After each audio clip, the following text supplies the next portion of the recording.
আমার বড় ছেলে রাত্রেবেলা মুড়ি খাচ্ছে, এক ডিশ মুড়ি।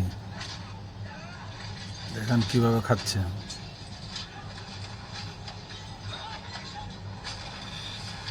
চানাচুর, সিঙ্গারা,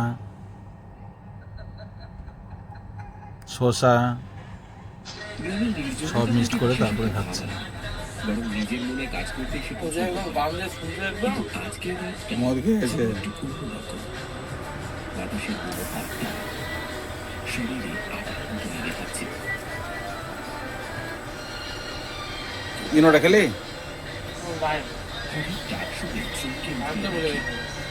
দরজার কাছে দাঁড়িয়ে আছে তো গ্যাসের ট্যাবলেট খেয়ে নে একটা আগে। প্রায় 60 ইনো খেতে নে রে। চোখের দৃষ্টি এখনো সজাগ, গায়ের রং তামাটে, কপালে চিন্তার ভাঁজগুলো যেন স্থায়ী হয়ে বসে রয়েছে। হাতে একটা ধূমায়িত চায়ের কাপ। নিখিল চশমাটা খুলে